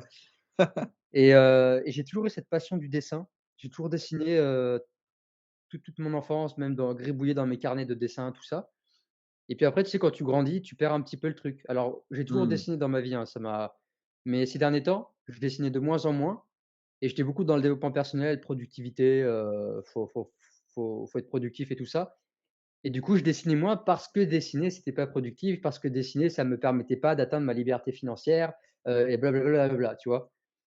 Et puis, et puis après, c'est quand je me suis ouvert à la spiritualité, à ces trucs d'enfant intérieur, quand j'ai repris contact avec moi-même par l'auto-hypnose avec des régressions dans le passé, où je suis allé vraiment chercher vraiment ce qui profondément m'animait. Mmh. Et ben, en fait, j'ai voulu reconnecter à refaire du dessin, tu vois? À redessiner. Là, j'ai fait des dessins, de fresques égyptiennes. Là, je suis en train de faire des dessins de géométrie sacrée. Là, je fais les bandes dessinées et en fait, ça m'est venu un soir quand j'écrivais, je tiens un journal des fois où j'écris, tu vois? Quand j'ai envie de me parler un petit peu et en fait, je me disais: «Bah, Dylan, en fait, là, en ce moment, tu écris des posts», donc c'était des photos avec, un pavé en bas. Et en fait, j'étais à la recherche de reconnaissance je veux gagner un maximum de likes, un maximum d'abonnés et cetera. Et quand je me suis dit vraiment honnêtement: «Dylan, pourquoi tu fais ces posts?» Je me suis En fait, la réponse était, pour la reconnaissance, pour les likes. Je me suis dit: «Comment tu pourrais continuer à apporter de la valeur aux gens en te détachant du résultat, en te détachant de absolument avoir, des likes et cetera, tout en nourrissant des valeurs profondes, des choses qui t'animent?» Et Mmh. là, il y a un flash qui m'est tombé, sur la tronche, c'est: «Tout ce que tu transmets, fais-le en dessin». Et du coup, c le lendemain, en fait, j'ai publié ma première BD. Enfin, j'ai commencé à dessiner ma première BD et la toute première, c'était, les effets du café sur le cerveau. Et ça a été un et en fait, paradoxalement, j'étais totalement détaché du résultat et c'était le post à cette époque où j'ai fait le plus de likes. Mmh. Ça a partagé dans tous les sens, les gens étaient: «Waouh, c'était trop bien ce que tu as fait et tout». Et au moment où j'ai lâché ce truc de j'arrête de courir après la reconnaissance, après les j'aime et je fais ce que j'aime profondément et bah, là, j'ai pu m'attirer ce que après je Waouh. courais. C'est le Ouais. typique, «Fuis-moi je te suis, suis-moi je te fuis», hein. Le mec qui court après l'argent et il en a jamais et puis le jour où il arrête et qu'il fait vraiment ce qu'il kiffe et ben il s'attire en fait, parce qu'en fait, c'est un truc un peu de tu sais, ce truc de loi d'attraction, c'est-à-dire, ce que tu cours après en fait, Mmh. tu t'en éloignes parce que tu crées le manque. Tu vas Mmh. vibrer le manque, en fait. À partir du moment où tu as un certain lâcher prise par rapport au résultat, bah, les choses vont venir naturellement. Mmh. Dès que tu as plus de friction, dès qu'il y a plus de charge mentale, dès que tu es juste dans le cœur, dans «je fais ce que je kiffe», bah, après ça devient fluide. Mmh. Ouais, c'est super, mais c'est vrai que c'est ce qui te permet aussi, entre guillemets, «de te démarquer». Ça Aussi, ouais. permet de voir c'est que tu le fais, que c'est tu le fais avec ton cœur surtout, et c'est ce qu'on ressent dans tes dessins. Enfin, en tout cas, c'est ce que je ressens. Et puis, où est-ce que tu vas chercher justement toutes ces connaissances que tu peux nous transmettre de par ces dessins? Est-ce que tu as suivi des formations en particulier? Est-ce que c'est du de la pure curiosité? Est-ce que ça en est même ton métier aujourd'hui, de faire tout ça? Les connaissances, alors j'ai aucun diplôme, ça a été vraiment de la pure lecture de livres, regarder plein de podcasts, faire des mind maps de livres et de podcasts, tu vois? De genre, Andrew Huberman. Ouais. Par moments, c'était Dave Asprey, voilà plein d'experts dans la nutrition, le biohacking et tout ça. Mmh. C'est beaucoup aussi le fruit d'expériences personnelles, Mmh. parce que ça, c'est important. Il faut pas juste lire, un bouquin, et le recracher, mais l'expérimenter. Après, j'ai fait quelques formations en ligne. Par exemple, les formations de Pierre Dufresne, j'en ai acheté 3, mais c'est pas des trucs certifiants, tu vois? Oui, oui, bien sûr. Je me suis formé récemment aux soins énergétiques, qui s'appellent le Lao-Shi, mais Mmh. je suis pas naturopathe, je suis pas diététicien.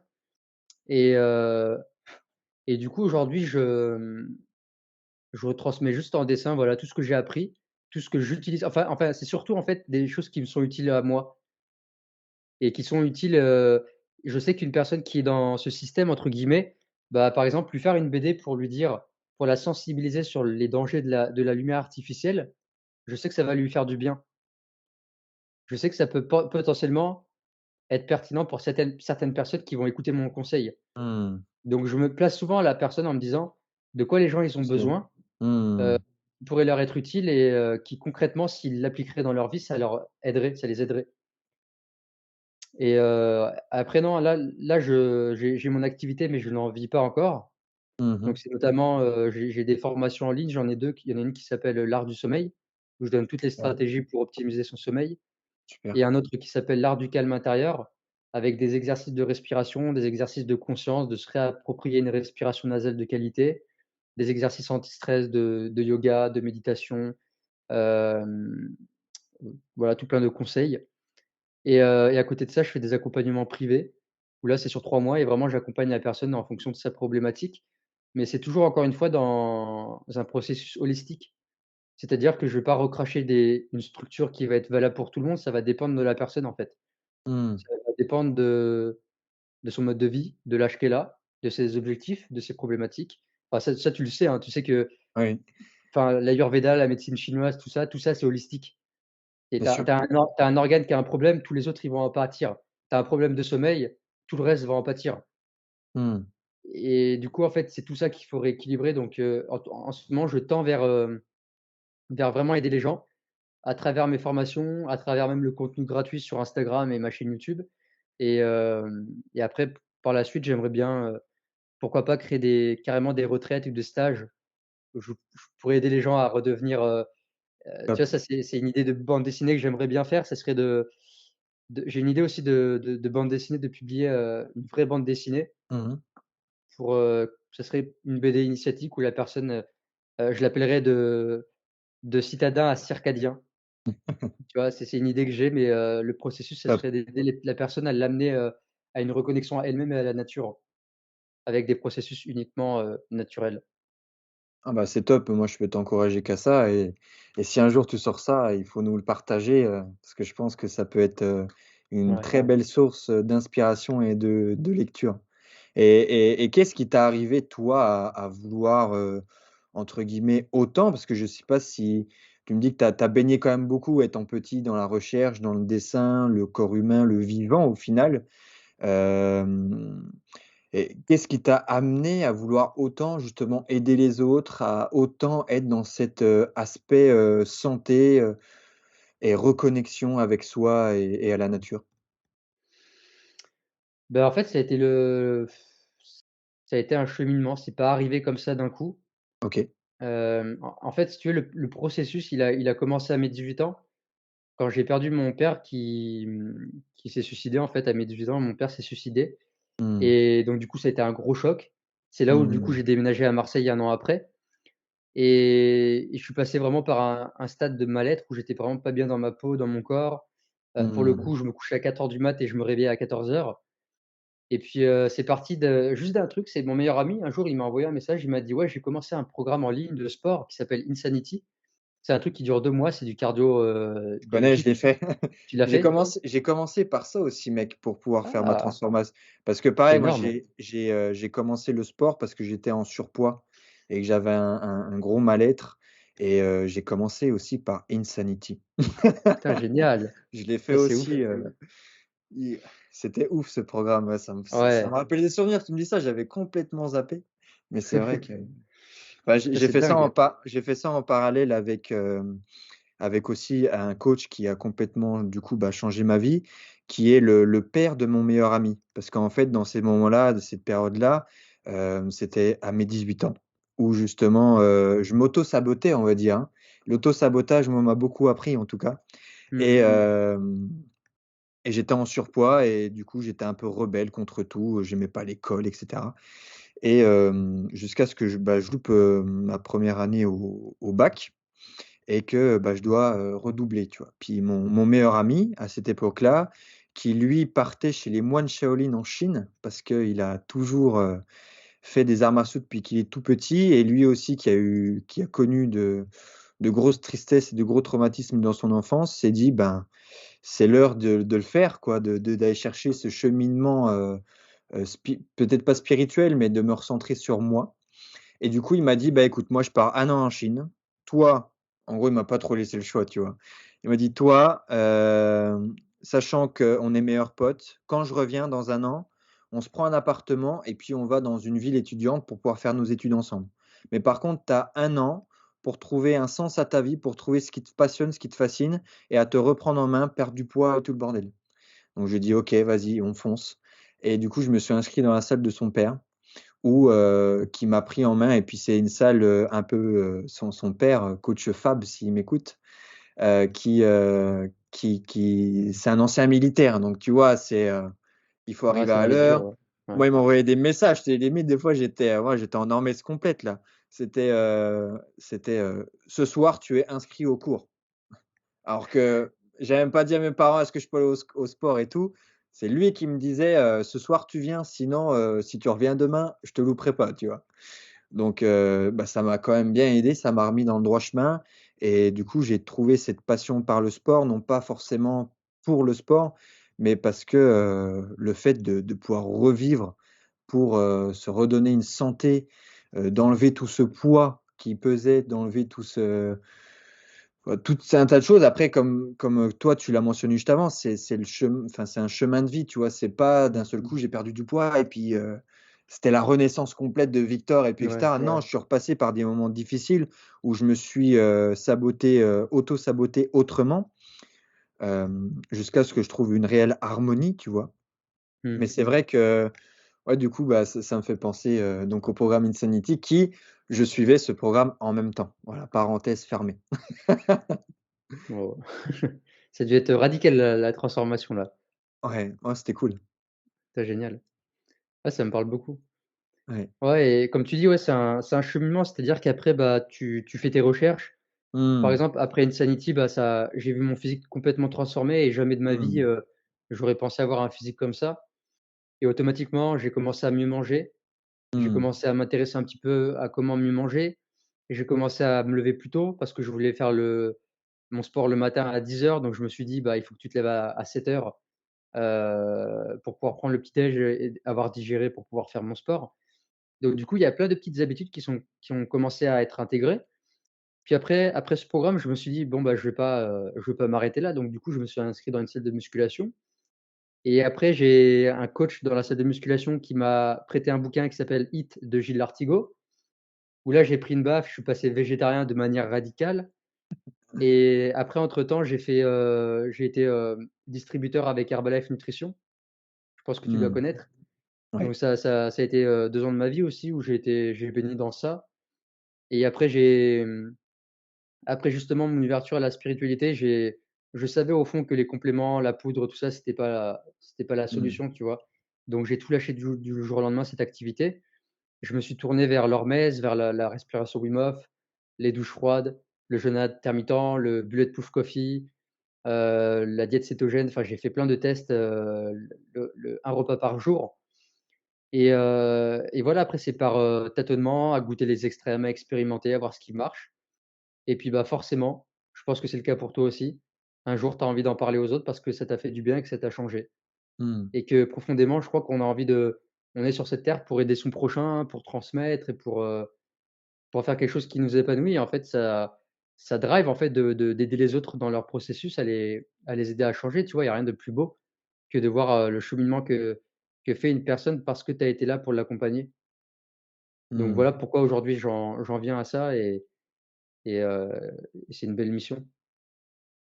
Ouais, c'est sûr qu'il faut passer par, quand même cette introspection, personnelle, pour essayer de comprendre tous ces sens-là, pour, ressentir au plus profond, tout le bien-être que ça peut te donner, pour ensuite, le transmettre aux autres et ça me fait penser un peu, à la culture, si je dis pas de bêtises, je crois que c'est la culture indienne qui, fonctionne un peu avec 3 phases où la première c'est, un peu de 0 à 18 ans, c'est de s'occuper de soi, cette introspection personnelle, se développer pour être, assez, fort, on va dire mentalement, physiquement et autres, pour pouvoir fonder une famille. De 18 ans, on va dire jusqu'à 60 ans, pour vraiment, avoir ce lien de donner aux autres et à partir de 60 ans, c'est ce que j'ai entendu dire, hein, mais ils partent en ascension spirituelle ou à peu près, nous, ce qu'on pourrait dire à l'âge de la retraite.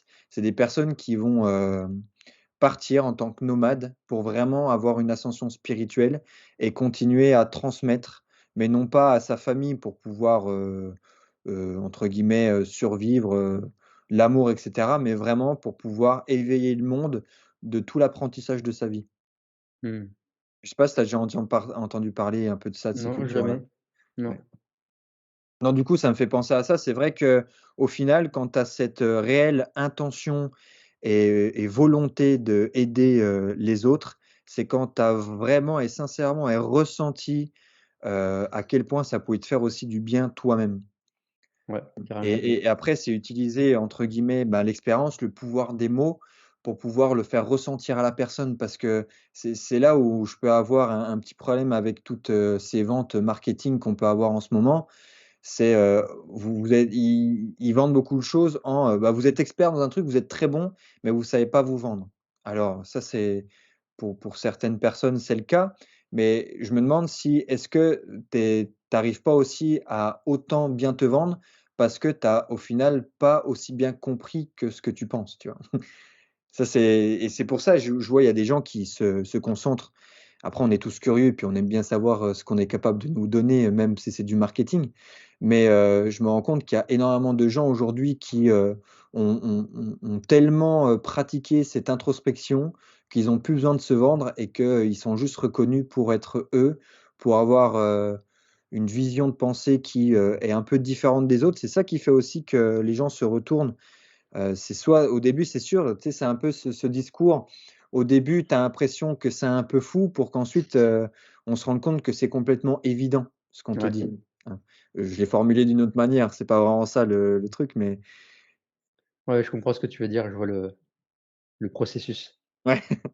Et du coup, ouais, c'est vrai, c'est marrant d'avoir un petit peu, ce même chemin de vie, ça résonne beaucoup, tout ce que tu peux me dire ou toutes les expériences que tu as pu avoir, je me reconnais beaucoup en ta personnalité, en ta façon de voir les choses. Mmh. Bah, pareil pour moi, on est un miroir. Ouais, voilà. Non, mais voilà, après, moi, l'objectif de ce podcast, de toute façon, c'est d'écouter avec toute humilité ce que la personne essaye de nous faire dire, sans forcément que ce soit, tu vois, les émotions qui prennent le dessus. Parce que les personnes, peut-être, en entendant notre discours, ils vont se dire, c'est des personnes qui peuvent être soit révoltées par la vie, soit complètement fascinées. Donc ça peut être 2 extrêmes qui sont un peu pris, tu vois? Mais le but, c'est justement, c'est prenez ce qui vous font sens, prenez ce qui vous semble pertinent, acceptez ce que les autres ont des croyances et ce que peuvent croire, accepter leur vérité pour, au final, concevoir la vôtre, votre, propre vérité. Et c'est tout là où le podcast où c'est, vraiment un cercle d'hommes, d'humains, où on peut tous communiquer, on peut tous penser quelque chose, que ce soit la chose la plus absurde pour l'un, qui peut être pour l'autre, mais que vraiment, bah, plus on va quand même essayer de s'écouter, plus on va essayer d'expérimenter quand même ce que la personne essaie de nous faire comprendre. Parce que si on met jamais d'action et que c'est que, du blabla, bah, c'est sûr que des fois, on va se dire: «Bah, de toute façon, il fait que de parler, il fait jamais rien». Bah, on va essayer de faire quand même, c'est je vois beaucoup avec la respiration. La respiration, ça peut être quelque chose au début de complètement flou, de futile parce qu'on la voit pas. C'est un monde imaginaire, c'est un monde, invisible si tu veux.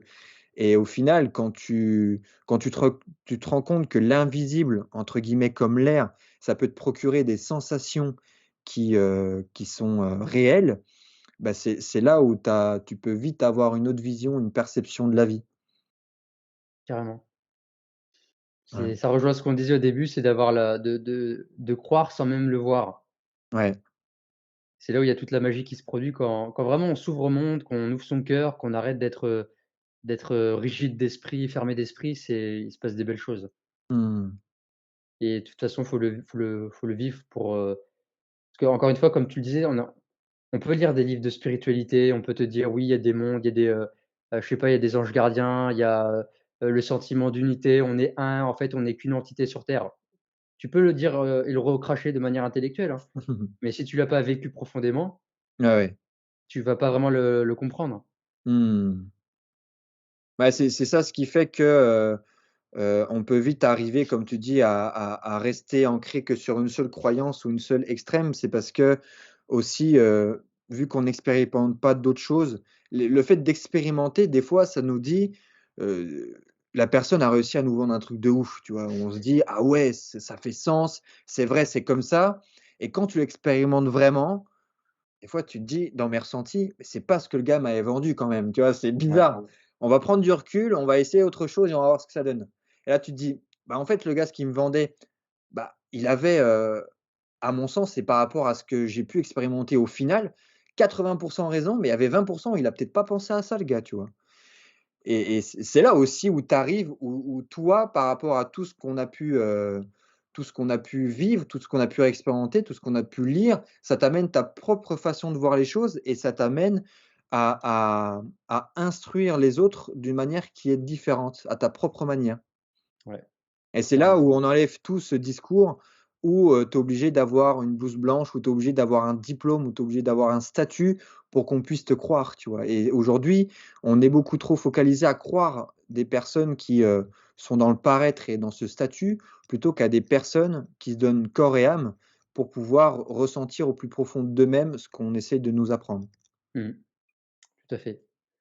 Voilà. Totalement d'accord avec toi. Bah, en tout cas, merci Dylan pour ce magnifique podcast. Bah, C'était, merci à toi. c'était avec un grand plaisir. J'ai l'habitude de terminer avec 3 questions très rapides. Je sais pas si tu as encore un peu de temps? Oui, vas-y, bien sûr. Voilà et puis après, je te laisse vaquer. 1re question, c'est, si tu devais te réincarner en un animal totem, lequel ce serait et pourquoi? L'araignée. L'araignée. Waouh, tu es Parce Spider-Man. Yeah, I'm Spider-Man. Bah, c'est une, comme je te disais quand j'étais gamin, j'avais des araignées dans un vivarium et j'étais fasciné par les toiles d'araignée et pour moi, c'est l'araignée, ça représente la création, le côté artistique, le côté féminin, Mmh, le côté artistique, tu vois? Le côté illimité avec ces toiles. C'est un ouais, animal qui me parle pas mal. c'est fascinant, Ouais, ce qui est capable de faire une araignée. c'est incroyable. 2e chose, un livre qui t'a, vraiment impacté dans ta vie, lequel et pourquoi? Ah, elle est dure cette question. Alors dans un À podcast, l'instinct. dans le dernier podcast, il m'avait dit: «Ouais, si tu devais conseiller un livre aux gens», j'avais dit la Bible. Parce que pour Ouais. moi, la Bible, elle regorge de métaphores. J'enlève le côté religion chrétien. Mmh Je veux mh. rester d'un point de vue, pour les personnes qui sont pas religieux. C'est une pépite d'informations, notamment les 4 évangiles, les métaphores de Jésus. Enfin, tu regardes l'Apocalypse, par exemple, l'Apocalypse, c'est exactement ce qui est en train de se passer en ce moment. Enfin, c'est des trucs de fou. Ouais, ouais. Genre la Bible, c'est sûr que si tu le lis comme ça, sans aller chercher les compréhensions, ça peut être compliqué. Donc c'est Mmh. intéressant des fois d'écouter des personnes qui vont t'expliquer la métaphore parce que ça va être compliqué. Même moi, des fois, j'ai du mal à comprendre. Mais c'est un sacré bouquin de développement personnel, d'ouverture à la spiritualité et c'est dingue, c'est dingue. Top. Sinon, ce que je pourrais recommander d'autre quand même, parce que les gens en ont besoin dans ce monde-là, c'est Les Pensées de Marc Aurèle, le stoïcisme. Mmh. Mmh. Oui, bah, Heu oui. Parce qu'on a besoin voilà, de se concentrer sur les choses qui dépendent de nous et de se détacher de justement, dont on parlait tout à l'heure, tous les événements, catastrophiques dont on n'a aucun pouvoir et ça sert à rien d'y être attaché au niveau émotionnel et ça, je sais que Pierre Dufresne aussi, il en parle beaucoup du stoïcisme et que je Ah pense bah, qu'il en parle beaucoup dans cette école ouais, on a donc déjà eu des cours dessus, ouais et ouais, c'est ça le c'est stoïcisme, c'est vraiment ça a changé ma perception de la vie et ça m'aide vraiment. C'est mmh. c'est vraiment, heu, c'est vraiment une philosophie qui t'aide, à être moins stressé dans ton quotidien, à Mmh. être moins dans le mental, à être plus dans le présent et dans l'acceptation d'être humain, en fait. Mmh. Ouais, ouais, je le conçois bien, moi, c'est tout nouveau pour moi. J'essaie de m'intéresser, à ça, notamment, bah, comme tu dis, Pierre, parce qu'il nous l'inculque beaucoup. Donc, ce sera pourquoi pas, l'objet d'un autre sujet pour un autre podcast. Avec plaisir. Et la dernière question, c'est, comment on peut te contacter si jamais il y a des personnes qui sont intéressées pour, discuter avec toi, pour travailler avec toi, voilà, comment on peut te contacter? Bah, tout comme tu l'as fait toi, par Mmh. mail. Alors je sais plus c'est quel je crois que c'était, dylan.rousselet que tu avais chopé. Je sais pas comment tu l'as eu. Moi, je t'ai, contacté via Insta Ah oui, c'était et Instagram, après après je tu t'ai m'as donné mon passé mail. ton mail, ouais. Ouais. Bah, si les personnes ont envie carrément de me contacter pour un partenariat ou, je sais pas, un accompagnement ou peu importe, ça peut être, circadien@hotmail.com. Mmh mh. Sinon, bah, j'ai Instagram, le Circadien. Vous pouvez aussi venir, bah, me suivre, regarder un petit peu ce que je fais, regarder les bandes dessinées. Vous pouvez aussi m'envoyer un message en privé, je réponds à tout le monde. Il y a aussi ma chaîne YouTube, Dylan Rousselet, le Circadien. Mmh. Et là aussi, je suis en train de développer aussi pas mal, le côté podcast. Ouais, super. Donc sur, mon compte en fait, si vous avez Instagram, vous allez sur mon Linktree dans ma bio Ouais, ouais. et il y a plein de liens. Donc il y a mon compte, il y a mes formations, il y a YouTube, il y a mon podcast sur Spotify. Voilà, donc il y a plein d'informations et puis, voilà, envoyez-moi un message, sur Instagram ou peu importe, voilà. OK. Moi, super. Merci, à toi en tout cas. On a toutes les informations, par rapport à tout ça. Merci pour ces très bel échange. Hem Bah, Voilà. merci à toi de m'avoir laissé l'opportunité de pouvoir m'exprimer parce que j'adore faire des podcasts comme tu disais, j'adore laisser les personnes exprimer et apprendre d'eux. Mais Mmh. j'adore aussi être invité sur les podcasts et de pouvoir, partager ma perception de la vie. Et j'espère en tout cas que ça va impacter au moins une personne. Donc, si vraiment, ça vous impacte, n'hésitez pas à juste me dire un merci ou me donner un petit retour de ce que ça vous a parlé et voilà. Dans C'est tous les cas, ça. c'est merveilleux. Moi, j'adore échanger avec les gens et j'aimerais bien, justement développer ces podcasts, Eh mais oui. en vrai, c'est-à-dire aller à Mmh. la rencontre des personnes avec des Waouh! caméras et tu vois, comme, le podcast London Real où, ça se fait beaucoup aux États-Unis où il y a 2 fauteuils et on parle vraiment avec la personne. Parce que j'adore faire des podcasts comme ça en visio, mais il y a pas le côté, on est dans la Ouais. matrice, tu vois? On Ouais. est enc Ah, c'est sûr, c'est un très beau projet. C'est vrai que ça demande encore, c'est pas mal de courage de faire ces choses-là, d'être en face de personnes, peut-être des personnes que tu ne connais pas. Tu vois? Même, aussi, ouais. moi, pour avoir commencé ce podcast-là depuis le mois de décembre, donc tu vois, c'est tout récent, ça fait 2 mois. Des fois, tu peux te dire: «Mais qu'est-ce qu'on va dire? Pourquoi? Comment?» et cetera. Puis au bout d'un moment, on se dit: «Vas-y, on y va et c'est sûr que ça va bien se passer» et c'est vrai que d'avoir la personne en face, ça doit être encore quelque chose, d'encore plus surprenant. Ouais, ça doit être intimidant, ouais. Ouais. Mais c'est ça qui fait grandir. Bah, c'est de l'hormèse, hein. Exactement, C'est dans carrément. l'inconfortable qu'on trouve le confort. Carrément. Bah, merci en tout cas mon ami. Bah, je te souhaite, du coup une excellente journée et puis avec Merci. grand plaisir de pouvoir, rester en contact et comme tu l'as dit, les pour toute la communauté, n'ayez pas peur de parler avec Dylan, ou voire même d'échanger avec moi si jamais, vous avez, tout un tas de questions, si vous voulez interagir sur ce podcast. De toute façon, tout va être noté dans la description, comment, nous contacter, aussi bien Dylan que moi et partagez vos réflexions, hein, même le fait de les partager, Mmh. ça nous fait grandir, ça nous permet de voilà aussi de faire évoluer notre système de pensée donc avec grand plaisir de pouvoir échanger avec chacun d'entre vous. Parce que personne ne détient la vérité. Exactement. On restera sur cette sage parole. Bon, eh bien merci à toi Dylan. Merci à toi, Victor. C'était un Allez plaisir. à plus. Merci. Ciao. Bye Bye. bye.